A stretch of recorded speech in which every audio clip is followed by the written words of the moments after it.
Hello guys, हमारे YouTube channel पर आपका स्वागत है। अगर आपको वीडियोस पसंद आ रही हैं तो प्लीज़ लाइक करें, कमेंट करें और शेयर करें।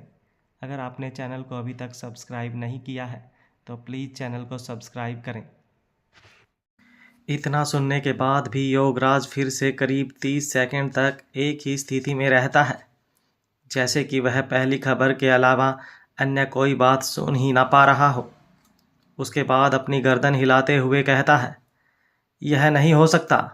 माँ साहेब कभी भी अपना किला छोड़कर बाहर नहीं निकल सकती।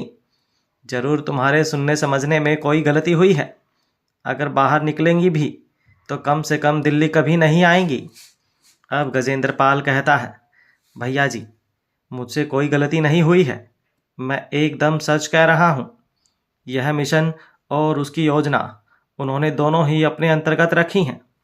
हाँ, यह भी सच है कि उन्होंने ऐसा कुछ नहीं कहा है जिससे यह साबित हो कि वह खुद आ रही हैं। लेकिन मैं घबराया हुआ सिर्फ इसलिए हूँ कि अगर वह खुद यहाँ आ गई तो जब हम रोहित की हर खबर रखते हैं तो क्या हमारी सारी खबर उसके पास नहीं होती होंगी। मुझे बस यही डर खाए जा रहा है कि अगर माँ साहब के यहाँ आने का रहस्य खुल गया तब क्या होगा। उनका यहाँ आना रोहित को साफ साफ इंगित कर देगा कि उसके मुजरिम हम ही हैं। वह माँ साहेब तक पहुँचे या ना पहुँचे, लेकिन हमारी गर्दन उड़ाना उसके लिए पल भर का काम है।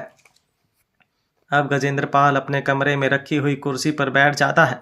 उसका एक हाथ हैंडरेस्ट पर था और दूसरे हाथ की कोहनी हैंडरेस्ट पर रखकर उसकी हथेली चेहरे पर घूम रही थी।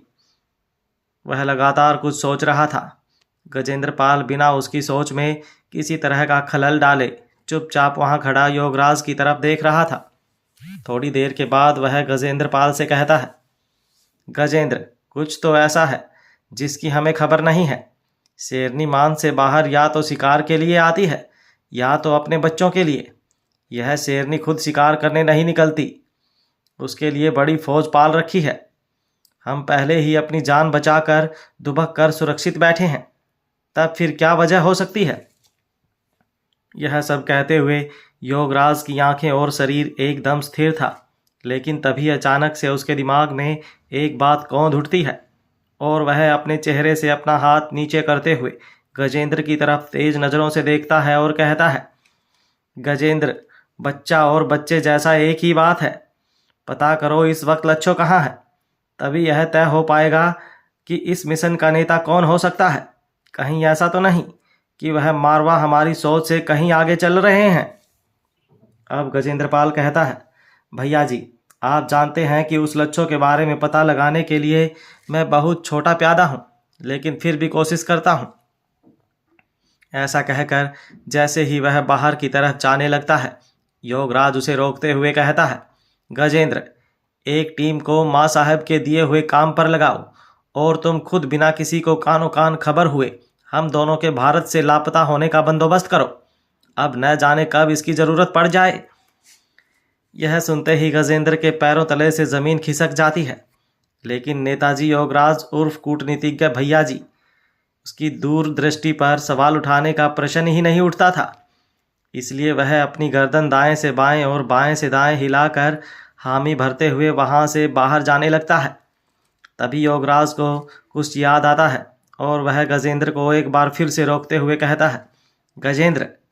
गजेंद्र यह आवाज़ सुनकर अपनी जगह पर रुक जाता है और वापस योगराज की तरफ पलटते हुए कहता है, जी भैया जी। अब योगराज कहता है, तुम किसी और खबर की बात भी कर रहे थे ना।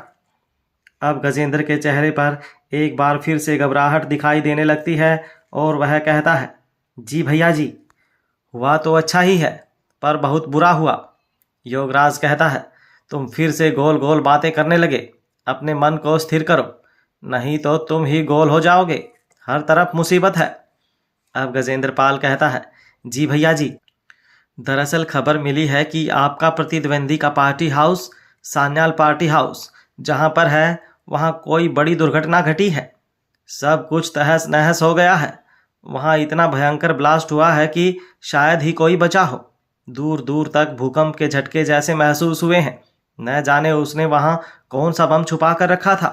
जो अचानक से इस तरह फूटा है कि ऐसा लग रहा है कि वह पूरा का पूरा हाउस जमीन में धंस गया हो।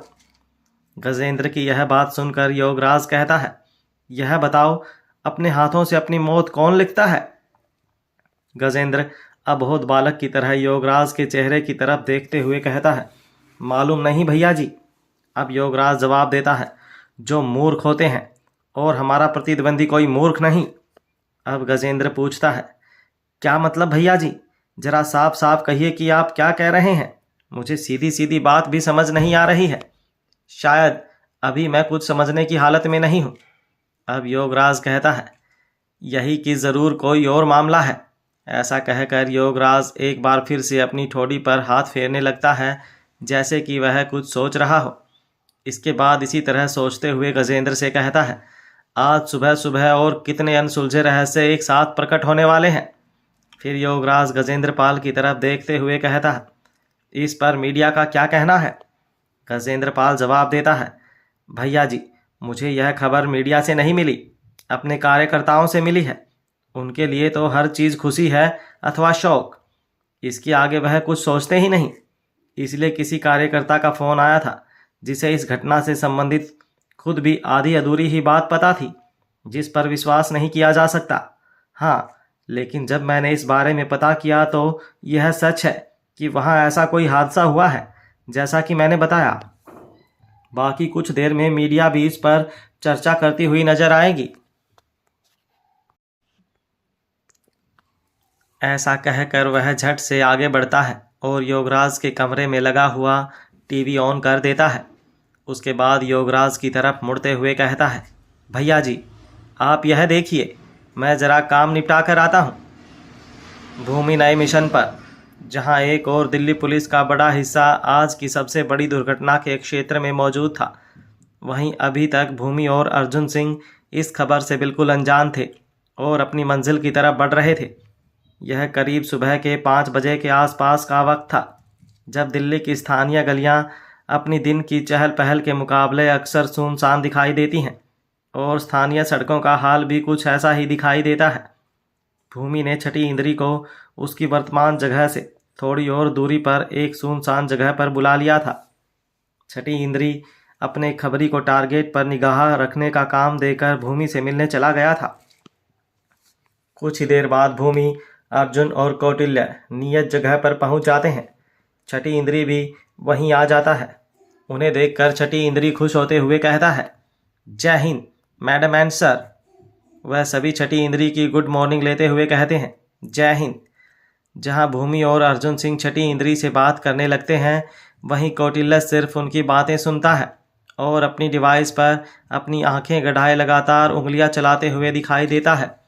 अब भूमि कहती है, कैसे हो छठी इंद्री? अब छठी इंद्री अपने दोनों हाथों को आपस में रगड़ते हुए मुस्कुराकर कहता है, मैडम, ठंड में सिकुड़ रहा हूँ, लेकिन बिल्कुल ठीक हूँ और पूरी तरह से तैयार भी। आप बस आदेश दें कि आगे क्या करना है। अब भूमि आगे कहती है, पहले यह कहो कि अभी फ़िलहाल की क्या खबर है। छठी इंद्री कहता है, मैडम, मुझे लगता है कि अब वह एक्सरसाइज कर रही होगी। उसे नींद भगाने के लिए सुबह 4 बजे ही दूध चाहिए होता है। भूमि चेहरा बनाते हुए छठी इंद्री की तरफ देखती है। इस बार भी भूमि का एक हाथ उसकी कमर पर था और गर्दन हल्की सी एक ओर झुकी हुई थी। छठी इंद्री तुरंत यह समझ जाता है कि भूमि क्या पूछना चाहती है।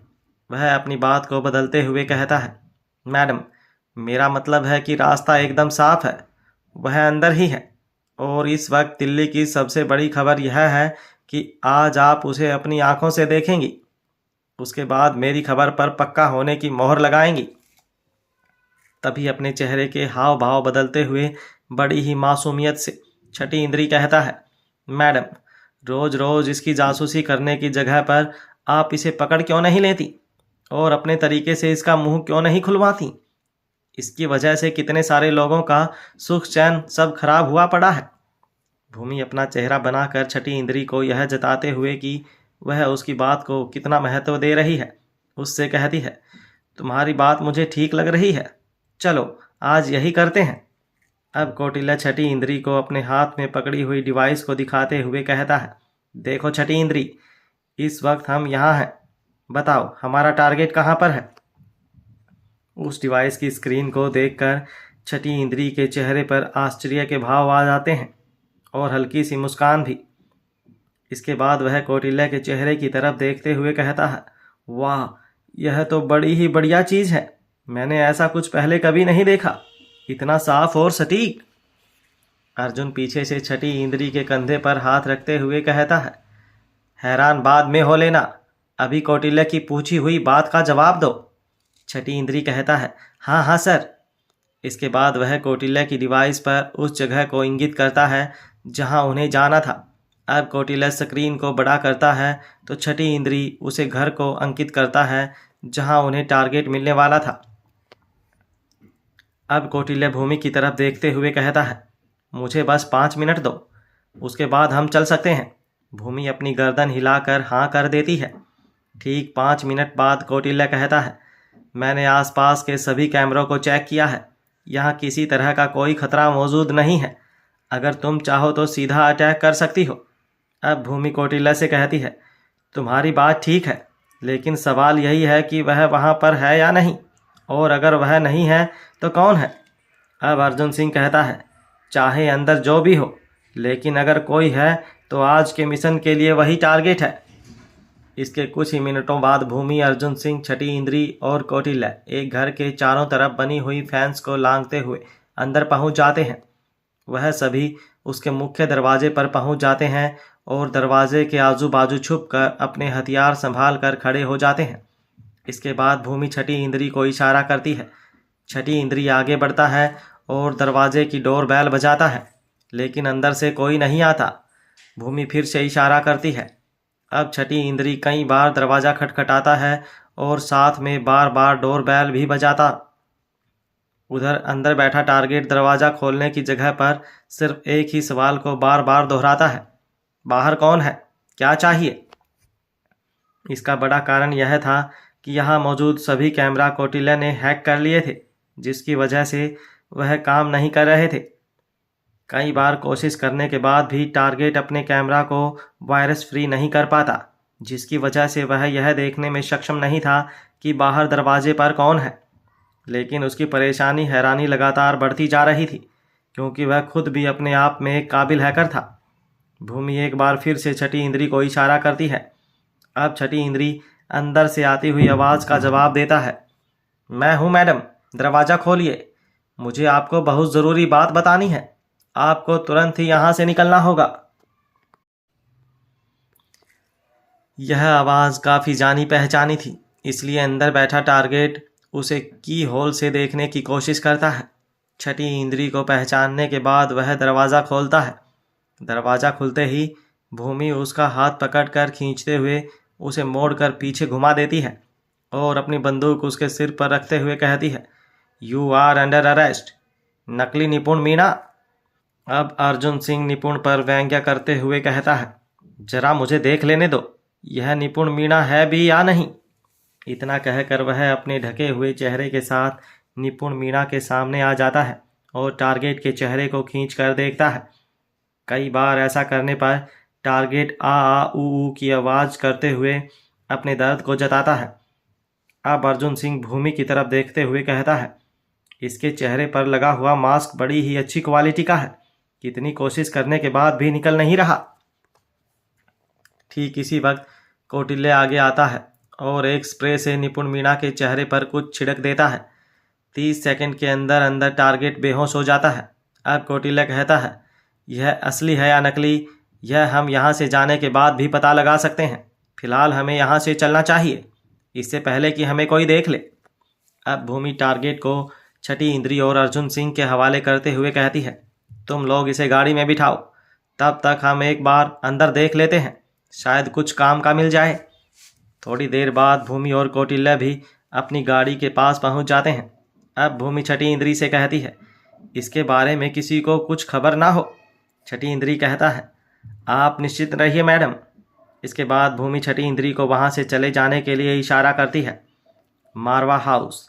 सुबह हो चुकी थी। अर्जुन सिंह भूमि और कौटिल्य को साथ में छोड़कर वहां से चला जाता है। भूमि रोहित मारवा की सिक्योरिटी की मदद से निपुण मीणा को मारवा हाउस के सीक्रेट अंडरग्राउंड में पहुंचा देती है।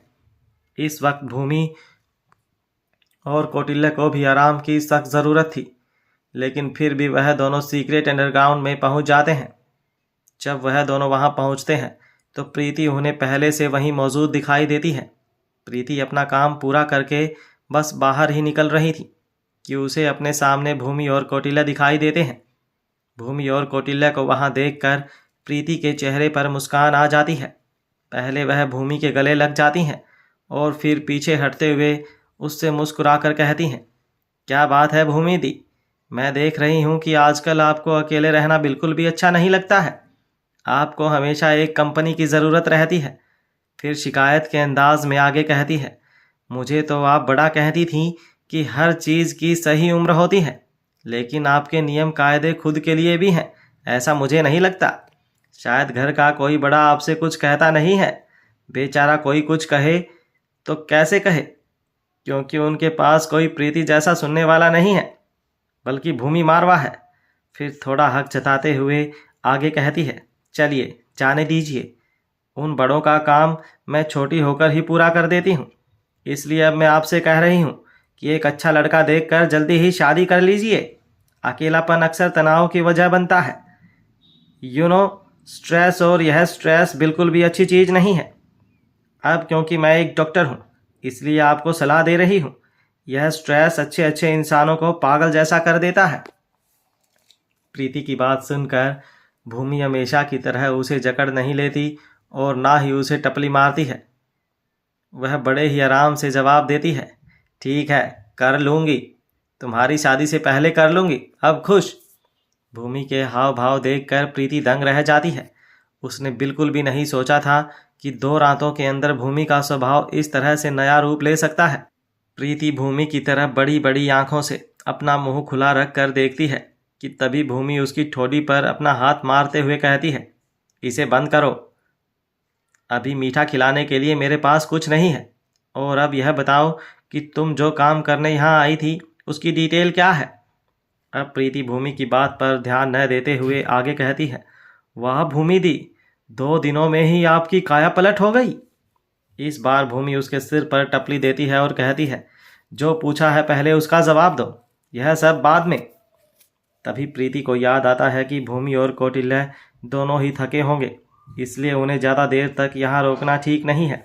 इसलिए वह जवाब देती है, भूमि दी, वह बिल्कुल ठीक है, घबराने जैसी कोई बात नहीं है, मैंने अच्छी तरह चेक कर लिया है, उसे कोई इंटरनल इंजरी भी नहीं है।